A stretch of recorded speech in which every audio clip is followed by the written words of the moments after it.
औज़ु बिल्लाहि मिनश्शैतानिर्रजीम बिस्मिल्लाहिर्रहमानिर्रहीम अल्हम्दुलिल्लाहि रब्बिल आलमीन व सल्लल्लाहु अला सय्यदिना मुहम्मदिन व आलिहि तय्यबीन अत्ताहिरीन रब्बि इश्रह ली सदरी व यस्सिर ली अमरी वहलुल उक़दतम मिन लिसानी यफ़क़हू क़ौली अम्मा बाद फ़क़द क़ाल अल्लाहु तबारक व तआला फ़िल क़ुरआनिल करीम बिस्मिल्लाहिर्रहमानिर्रहीम लक़द काना लकुम फ़ी रसूलिल्लाहि उस्वतुन हसना।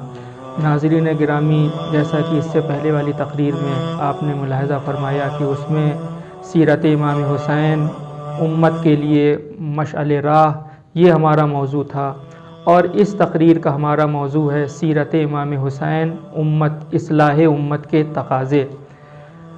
आपने देखा जैसे कि इससे पहली वाली तकरीर में कि हमने इसी आयत को अपना उन्वान कलाम करार दिया था कि जिसमें परवरदिगार आलम का इरशाद है कि तुम्हारे लिए अगर किसी की सीरत उसवे हसना हो सकती है तो वो रसूल इस्लाम की सीरत है, और रसूल इस्लाम की सीरत वही है जो इमाम हुसैन की सीरत है। इसलिए यहाँ सीरतों में कोई फ़र्क नहीं है, जो अव्वल की सीरत है वही औसत की सीरत है, वही आखिर की सीरत है। तो इमाम हुसैन की वही सीरत है जो रसूल इस्लाम की सीरत है, और रसूल इस्लाम की भी वही सीरत है कि जो दूसरे अइम्मा की सीरत है। इसीलिए रसूल इस्लाम ने इरशाद फरमाया कि हमारा अव्वल भी मोहम्मद है, हमारा औसत भी मोहम्मद है और हमारा आखिर भी मोहम्मद है। अगर हम अम्बिया को देखें तो 1,24,000 अम्बिया आए।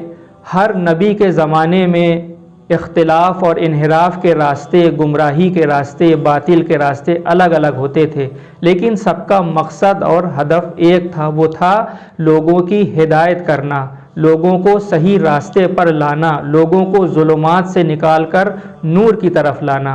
यही वजह है कि अगर हम इमाम हुसैन की ज़िंदगी को देखें कि जिनकी सीरत हमारे लिए मशाल राह है और जिनकी सीरत पर अमल करके यकीनन उम्मत मुस्लिमा की इस्लाह की जा सकती है और हो सकती है इस्लाह। आप जब मदीने से निकल रहे थे और जब आप मक्के में थे या जब आपने करबला में जो मुख्तलिफ़ तकरीरें की हैं उनमें अपना मकसद क़याम बयान किया है कि देखो हमारे निकलने का मकसद हमारे नाना की उम्मत की इस्लाह करना है। हम चाहते हैं कि अपने नाना की सीरत को ज़िंदा करें, अपने बाबा की सीरत को ज़िंदा करें। तो सबका मकसद था लोगों की हिदायत करना, और इसी हिदायत के ज़रिए से उम्मत की इस्लाह भी हो सकती है।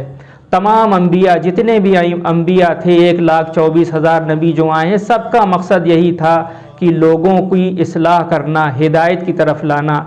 अब हिदायत कहते किसे हैं, मफ़हूम हिदायत है क्या? परवरदिगार आलम कुरान मजीद में इरशाद फरमाता है कि अल्लाह जिसकी चाहता है उसकी हिदायत करता है। तो अगर इस आयत को हम देखें तो इससे बज़ाहिर हमको जबर नज़र आता है कि अल्लाह जिसकी चाहता है उसकी हिदायत करता है।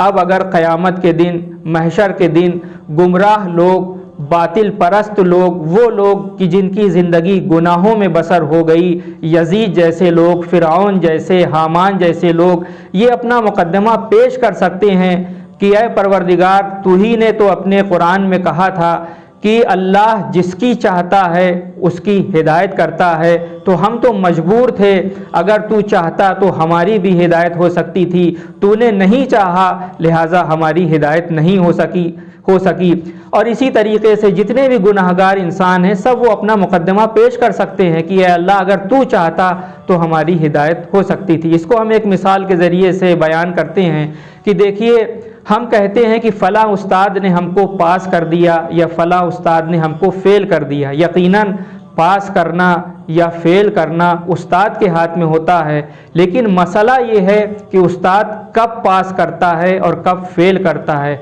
उस्ताद उसी वक्त पास करता है जब हम सही जवाबात लिख कर आएँ, और उस्ताद उस वक्त फ़ेल करता है या तो हम जवाबात ना लिख कर आएँ या जवाबात गलत लिख कर आएँ। ये बात कहना बिल्कुल सही है कि उस्ताद ने हमको पास कर दिया, उस्ताद ने हमको फ़ेल कर दिया, लेकिन उस्ताद उसी वक्त फ़ेल करता है जब हम जवाबात ना लिख कर आएँ या जवाबात हम गलत लिख कर आएँ। अब जो इस मिसाल के ज़रिए से हम समझ सकते हैं कि परवरदिगार आलम ने जो कहा है कि खुदा जिसकी चाहता है उसकी हिदायत करता है, यकीनन खुदा जिसकी चाहता है उसकी हिदायत करता है, इसका मतलब ये नहीं है कि इंसान मजबूर है, इंसान नातवान है, नहीं, बल्कि खुदा ने शर्तें बता दी हैं कि देखो अगर तुम्हारे अंदर ये शर्तें पाई जाएंगी तो यकीनन खुदा तुम्हारी इस्लाह करेगा, तुम्हारी हिदायत करेगा।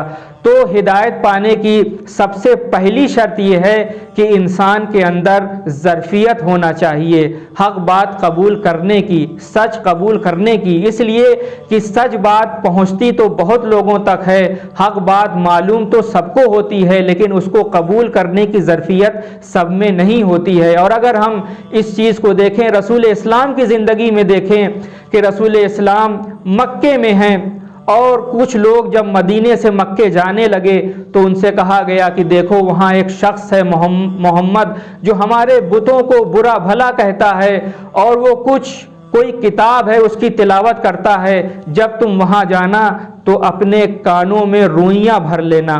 अब ये दो लोग मदीने से चले, मक्के आए, मस्जिदुल हराम में आए। मस्जिदुल हराम में आए तो क्या देखा कि रसूल इस्लाम हैं जो तिलावत कर रहे हैं। इन लोगों ने कहा कि चलो देखते हैं ये कहते क्या हैं, अगर ये गलत बात कहेंगे तो हम इनकी बात को नहीं मानेंगे, अगर कोई बेहुदा बात कहेंगे तो हम इनकी बात को नहीं मानेंगे। अब ये आए रसूल इस्लाम के पास और कुरान की आयत की तिलावत कर रहे थे। रसूल इस्लाम जैसे ही तिलावत सुनी फ़ौरन इन लोगों ने कहा ये जिस चीज़ की तिलावत कर रहे हैं ये क्या है? रसूल इस्लाम ने कहा ये कुरान मजीद की तिलावत कर रहा हूँ। फ़ौरन ये लोग वहाँ इन लोगों ने कलमा पढ़ा और मुसलमान हो गए। ये लोग क्यों मुसलमान हो गए? क्योंकि इनके अंदर ज़रफ़ियत पाई जाती थी, इनके अंदर सलाहियत पाई जाती थी हक़ बात को कबूल करने की, सच बात को कबूल करने की। और अगर हम करबला के मैदान में देखें तो करबला में भी हमको ऐसे ही कुछ नमूने नज़र आते हैं। इससे सबसे बड़ी मिसाल जनाब हुर की है। हुर कौन है? जो यजीद के लश्कर के सिपह सालार हैं, सबसे बहादुर हैं, सबसे शुजा हैं, लेकिन जैसे ही अलतश की आवाज़ सुनी है आप मुस्तरिब हुए हैं, परेशान हुए हैं और इमाम हुसैन के पास आ गए। और फिर आपने सिर्फ अपनी ही शहादत नहीं पेश की बल्कि अपने बेटे की भी शहादत पेश की, अपने ग़ुलाम की भी शहादत पेश की। तो सबसे बड़ी मिसाल हमको अगर करबला में मिलती है तो वो जनाब हुर की है। जनाब ज़ुहैर कैन की मिसाल हमको मिल सकती है, जनाब वहब की मिसाल मिल सकती है कि जनाब वहब जो मुसलमान भी नहीं हैं लेकिन जैसे ही इमाम हुसैन से मुत्तसिल हुए, ये ऐसे ही आप इमाम हुसैन के पास आए, अपनी जान का नजराना पेश किया। इसी तरीके से जनाब ज़ुहैर कैन हैं जो दूर दूर चल रहे थे, जो उस्मानी मजहब थे, लेकिन जैसे ही इमाम हुसैन के पास आए रोज़े आशूर आपने भी अपनी जान का नजराना पेश किया। तो ये तीन अफराद जो हमको करबला के मैदान में मिलते हैं, जनाब हुर हैं, जनाब ज़ुहैर कैन हैं, जनाब वहब कल्बी हैं, ये कौन हैं? ये सबसे बड़ी मिसाल हैं हमारे लिए हिदायत की कि इनके अंदर ज़रफ़ियत पाई जाती थी हक़ बात को कबूल करने की, सच बात को मानने की, लिहाजा ये लोग हक़ की तरफ आ गए। वरना बहुत से लोग थे कि जिनको इमाम हुसैन ने दावत दी थी लेकिन वो बहुत से लोग नहीं आए।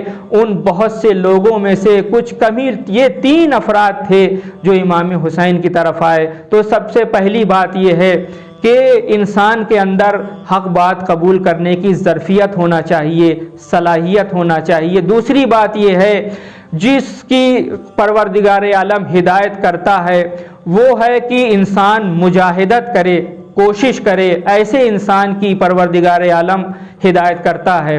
जब जिहाद का लफ्ज़ हम सुनते हैं तो यकीनन हमारे जहन क़िताल की तरफ, मैदान जंग की तरफ मुतवज्जे हो जाते हैं। नहीं, बल्कि जिहाद दो तरह के होते हैं, एक जिहाद अकबर है, एक जिहाद असगर है। जिहाद अकबर ये है कि इंसान अपने ख्वाहिशात नफ्स की मुखालिफत करे और हक़ बात कबूल करने की सलाहियत अपने अंदर पैदा करे, हक़ बात को सुनने की सलाहियत अपने अंदर पैदा करे। यकीनन जो हक़ बात कबूल करने की और हक़ बात को कबूल करने की और हक़ बात सुनने की जो अपने अंदर सलाहियत पैदा करता है परवरदिगार आलम, फिर ऐसे इंसान की हिदायत करता है।